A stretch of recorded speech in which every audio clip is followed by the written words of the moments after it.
नारा दिया था कि संसो पाने बांधी गांठ, पिछड़ा पावे 100 में 60।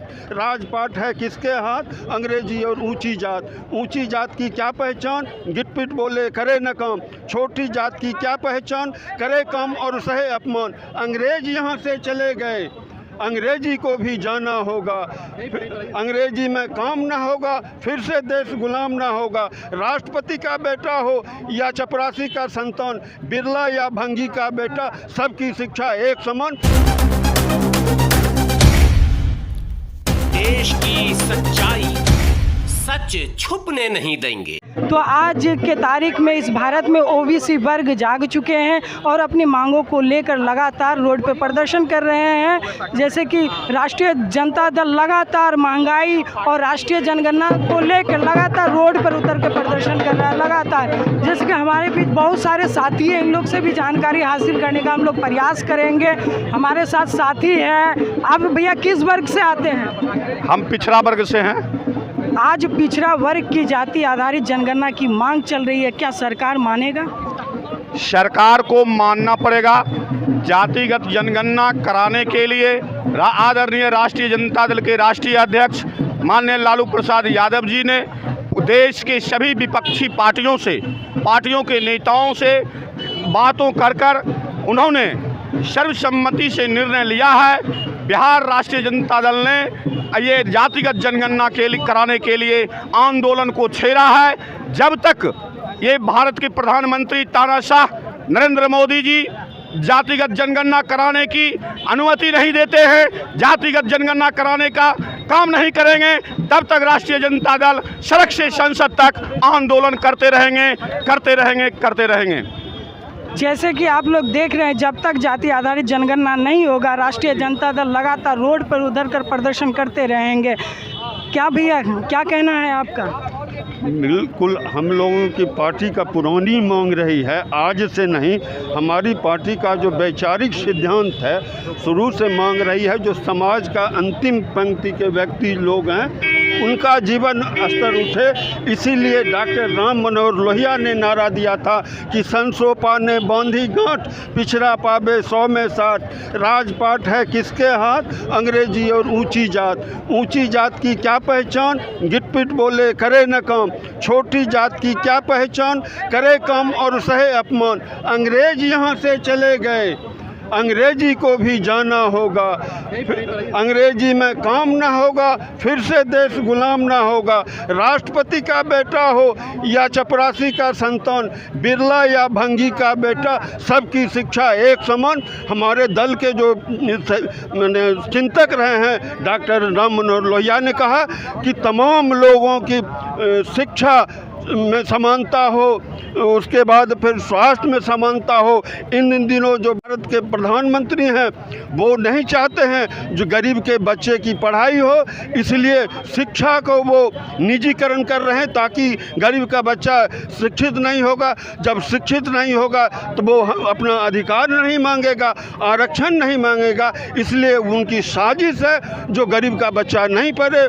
फिर उनकी एक साजिश है जो वो स्वास्थ्य विभाग को भी निजी महकमे में दिया जा रहा है। कल आपने पढ़ा होगा जो कल लोकसभा से पास हुआ, जो पूरे देश की जनता की सुरक्षा की गारंटी देता था जीवन बीमा, आज वह भी सुरक्षित नहीं है। ऐसी स्थिति है। आज बेरोजगार किसान तमाम लोग तबाह हैं। आरक्षण के बारे में ये भारत सरकार आरक्षण समाप्त करना चाहती है। आपने पिछले दिनों देखा होगा कि 2017 में नीट यानी जो स्वास्थ्य विभाग का जो आरक्षण है उसको भारत सरकार ने दबाने का काम किया। उनमें तो जब माननीय उच्च न्यायालय तमिलनाडु ने संज्ञान लिया तब मैंने भारत सरकार एक्शन में आई। वो ऐसे एक्शन नहीं आई जब कोर्ट ने ये कहा कि आप लागू नहीं करेंगे तो आपके विरुद्ध कोर्ट ऑफ कंडेम्प्ट करेंगे, अवमानना का मामला बनता है, अवमानना का मुकदमा करेंगे। तब भारत सरकार ने उसको लागू किया और बड़े ढीठ के साथ भारत सरकार कह रही है और अखबार ने, मीडिया के मित्रों ने लिखा है कि मोदी का ऐतिहासिक फैसला जो 27% नीट में आरक्षण दिया। अरे भाई, ये 1991 में मंडल कमीशन में वो जो केंद्र की 1931 का जनगणना जनगणना 52% दर्शा रहे हैं और आपको मिला है 27%। 27%। यही तो हम गरीबों से आह्वान करते हैं, पिछड़ों से आह्वान करते हैं। क्या भारत सरकार को सता रहा है कि पिछड़ों की आबादी अधिक है, इसलिए भारत सरकार जनगणना नहीं कराना चाहती? हमारा तो सीधा मांग है, जिसकी जितनी आबादी उसकी उतनी हिस्सेदारी, और उस हिस्सेदारी से वंचित करने की साजिश भारत सरकार कर रही है।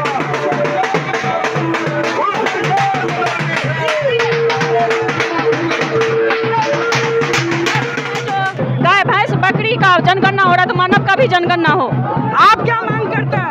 जातीय जनगणना हो, महिला होना चाहिए, है ना? आपका क्या कहना है? जातीय जनगणना होना चाहिए। मैं आरजेडी प्रधान महासचिव जिला की हूँ और ये जातीय जनगणना जरूरी है, सरकार को करना चाहिए। हम लोग इस पर आज विरोध प्रदर्शन कर रहे हैं कि जातीय जनगणना जो है सरकार हमारी करे, हमारी मांगों को सुने। आज़ादी 74 साल पूर्ण चुका है, आज तक जनगणना नहीं हुआ क्या? जातीय जनगणना नहीं हुआ है, लेकिन जातीय जनगणना होना जरूरी है। जरूरी। तो मतलब देख रहे हैं कि महिला सेल का भी जो महिला थी उन्होंने कहा कि जातीय जनगणना होना चाहिए। और हमारे साथ आरजेडी के जिला प्रभारी जी हैं, इनसे भी बात करेंगे। फैज़ रहमान साहब, सर राष्ट्रीय जनगणना को लेकर पूरे भारत में प्रदर्शन चल रहा है। बोलिए। पूरे बिहार में हमारे नेता आदरणीय तेजस्वी यादव और बिहार के गरीबों के मसीहा, जन जन के नेता, शोषितों वंचितों के मसीहा आदरणीय लालू प्रसाद जी ने सदन में कहा था कि देश में जातिगत जनगणना कराना होगा। उसी को लेकर के आज पूरे बिहार में जातिगत जनगणना कराने को लेकर के हम केंद्र सरकार से मांग कर रहे हैं। पीपी मंडल की जो सिफारिश है उसको पूर्णतः लागू करने की बात कर रहे हैं। हम कह रहे हैं कि जो आरक्षण का बैकलॉग है उसको पूरा भरा जाए। जब तक ये नहीं किया जाएगा, ये तो शुरुआत है अभी, जब तक ये होगा नहीं, राष्ट्रीय जनता दल के साथी चैन से बैठेंगे। आज ओबीसी समाज अपने हक अधिकार के लिए रोड पे प्रदर्शन कर रहा है, क्या सर आपका क्या कहना है? जातिगत जनगणना कराना होगा, ये सरकार का नैतिक कर्तव्य है।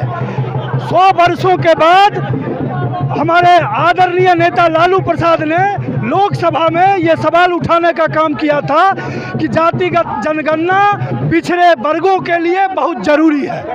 जब तक जातिगत जनगणना नहीं होगा, पिछड़े समाज को उसका वाजिब हक नहीं मिलेगा, वाजिब अधिकार नहीं मिलेगा, वाजिब हिस्सेदारी नहीं मिलेगा। 10% लोग आज 50% से ज़्यादा लाभ ले रहे हैं और जो 90% लोग हैं आज भी पिछड़े हुए हैं।